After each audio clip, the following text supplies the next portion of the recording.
जैसे बस में झोला रख देते हैं ना, बोला गुड्डू मार रहा है बीड़ी पी के, ये झोला रखो, ये सीट हमारी है। धर्मेंद्र यादव ने माइक से कहा था कि हम खून बहा देंगे।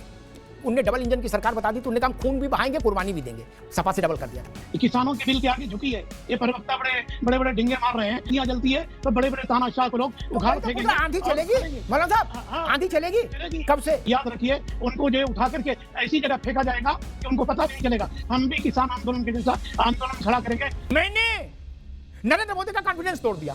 नरेंद्र मोदी फिनिश्ड। जब पूछा जाता था कि वक्फ, अरे बोले छोड़ो इनकी हैसियत है, वक्फ ले आए। मैंने कहा सार्वजनिक मंच पे दो लोगों को कभी चैलेंज मत करना भारत के। बोले भाजपा किन को? मैंने नरेंद्र मोदी और योगी आदित्यनाथ। क्या ट्रिपल तलाक करके दिखाओ तो जाने, मुसलमान लाठी से मारेगा कहा जाता था। क्या योगी जी को चैलेंज किया, योगी जी खड़े हुए बोले माफिया को मिट्टी में मिला देंगे, और मिट्टी में ही मिल गया। अब तो चिड़िया खेत चुन गई, अब चुन गई।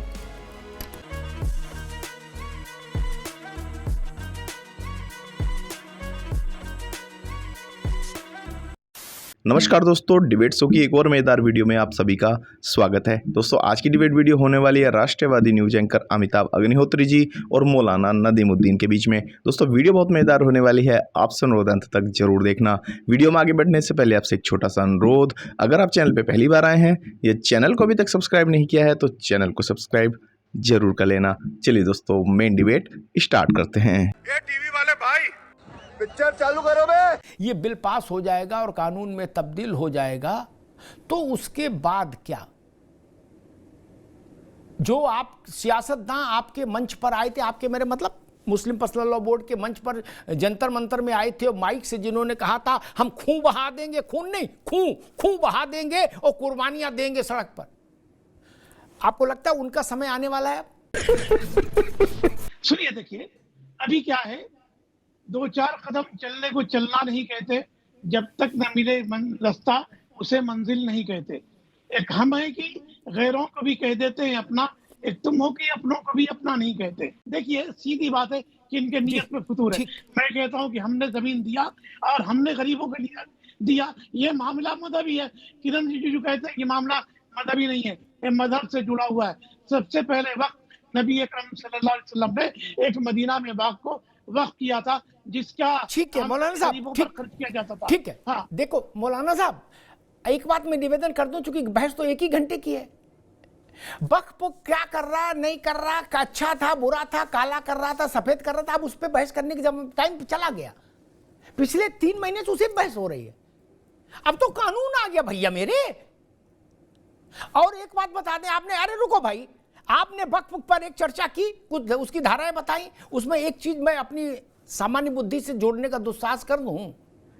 रजिस्टर्ड संपत्तियां, क्या जिन पर झोला रख के वक्फ घोषित कर दिया वो नहीं, रजिस्टर्ड संपत्तियां मानी जाएंगी। जैसे बस में झोला रख देते हैं ना, बोलो गुड्डू मार रहे हैं बीड़ी पी के, ये झोला रखो, ये सीट हमारी है। वो नहीं, रजिस्टर्ड संपत्तियां। मौलाना साहब ये चीज ध्यान रखिएगा, है ना, नहीं तो फिर बाद में होगा कि लो हमने क्या समझा था क्या हो क्या निकला। कानून कहता है रजिस्टर्ड संपत्तियां वक्फ की, जो वक्फ के एक्ट के तहत प्रॉपर रजिस्टर्ड है राजस्व के खाते में। कहां? तहसील में। जो राजस्व के खाते में वक्फ संपत्ति के तौर पर दर्ज हैं वो संपत्तियां। जंतर मंतर पर समाजवादी पार्टी के अखिलेश जी को, डिंपल जी को छोड़कर सारे सांसद गए थे। अखिलेश जी का ही निर्देश था कि सारे लोग जाओ वहां।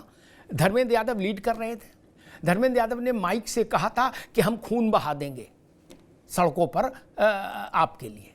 और कांग्रेस वाले जब बोलने आए इमरान मसूद, तो उनने कहा इनसे आगे रहें, तो उनने डबल इंजन की सरकार बता दी, तो उनने कहा हम खून भी बहाएंगे कुर्बानी भी देंगे। सपा से डबल कर दिया था। समझ गया मैं। एक बात और भी इसमें निकल के सामने आ रही है मौलाना साहब, आपके लिए समझने की बहुत जरूरी है। ये हिंदुस्तान का मुसलमान 4 इधर के चेहरों को भी तराजू में रखे हुए हैं। राहुल गांधी, अखिलेश यादव, तेजस्वी यादव, ममता बनर्जी, स्टालिन, 5। क्या जिन ने जंतर मंतर पर आके ये कहा कि खून बहा देंगे, सड़कें लाल कर देंगे, जान दे देंगे, लेकिन बिल नहीं आने देंगे, मुसलमान उनसे भी तो पूछेगा ना मौलाना साहब? नहीं पूछेगा। ऐसा तो नहीं कि केवल नीतीश, नायडू, चिराग और जयंत को सजा देगा। बड़ा प्रश्न है मौलाना साहब। नहीं मैं कहता हूँ 100-200 साल पहले तो रजिस्ट्रेशन एक्ट नहीं था, कोई हिबा था क्या? सिर्फ मुसलमानों का है। हिंदुओं के 400 साल 500 साल पहले जो जमीनें हैं क्या आज रजिस्टर्ड है? तो जब बात आएगी, मौलाना साहब मैं इतना पढ़ा लिखा नहीं, मैं सिर्फ निवेदन ये कर रहा हूं, वक्फ का नया कानून जो आज पार्लियामेंट में डिस्कस हो रहा है, जिस पर जो जेरे बहस है, उसमें ये व्यवस्था एक बन गई, जो रजिस्टर्ड है राजस्व के खाते में वक्फ संपत्ति के तौर पर, उससे कोई छेड़छाड़ नहीं होगी। जिस पर झोला रखा है, झोला हट भी सकता है। जी अमित शाह और मोदी की जोड़ी इतनी ताकतवर नहीं है कि लोकतंत्र को खत्म कर दे। किसानों के बिल के आगे झुकी है। ये प्रवक्ता बड़े बड़े ढिंगे मार रहे हैं कि मोदी और अमित शाह के सामने कोई, अरे इंदिरा गांधी को लोगों ने जयप्रकाश नारायण ने उखाड़ करके फेंक दिया। जब आंधियां जलती है तो बड़े बड़े तानाशाह को लोग उखाड़ फेंकेंगे। आंधी चलेगी मौलाना साहब, आंधी चलेगी कब से? जब मुसलमानों के घर गिराए जा रहे थे तो समाजवादी पार्टी खड़ी नहीं हुई योगी के बिल्डोजर के सामने। हमें किसी से उम्मीद नहीं है। राहुल गांधी ने तेलंगाना में सरकार चल रही, आज एक माइनॉरिटी का मिनिस्टर नहीं है। हम किसी पर उम्मीद लगाए नहीं बैठे। रहा नीतीश कुमार की, तो नीतीश कुमार को भूलने की आदत हो गई। नीतीश कुमार को खुद ही खबर नहीं है कि वो सीएम है नहीं, कभी औरत को पकड़ रहे हैं, कभी अमित शाह हटा रहे हैं। तो नीतीश शाह का दिमागी तबादन ठीक नहीं है। नीतीश कुमार हो या कोई भी हो, इनको सबक पक्का सिखाएंगे। मौलाना साहब एक मिनट रोकूंगा, फिर आप पूरी बात कहिए। चंद्रबाबू को तो भूलने की आदत नहीं है, उन पर कुछ नहीं कहा आपने। अरे मैं बता रहा हूँ, सुनिए।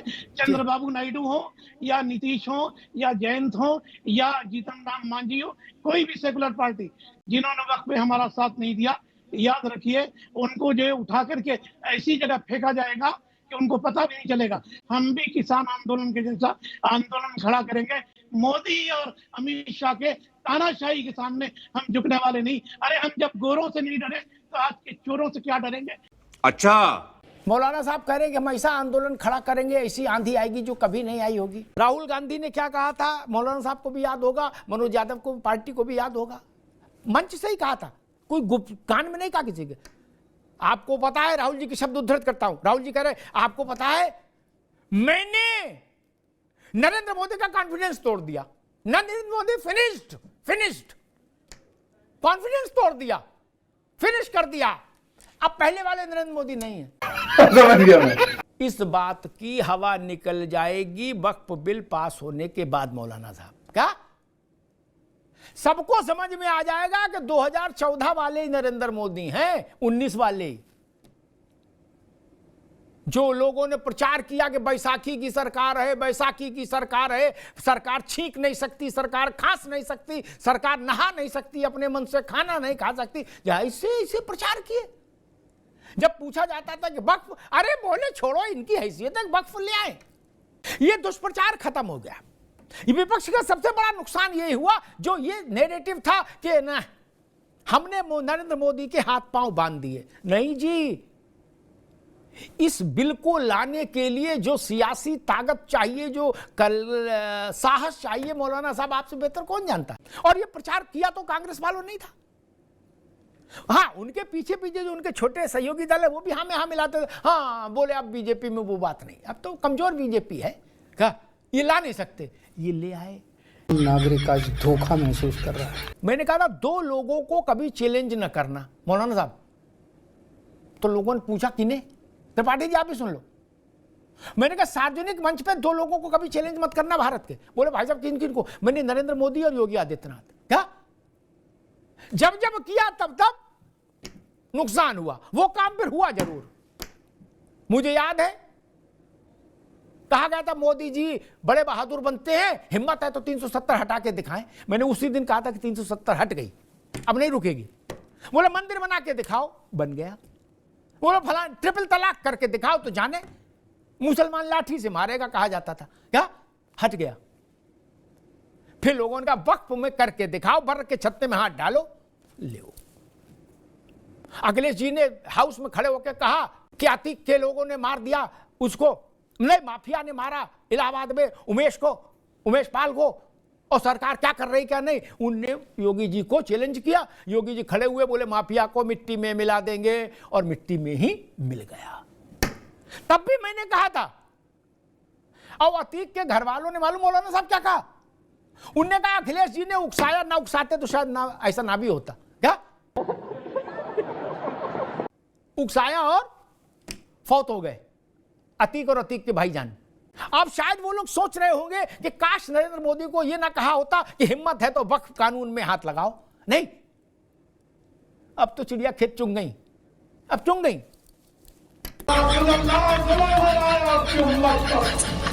पीटो छाती, छाती पीटो पीटो।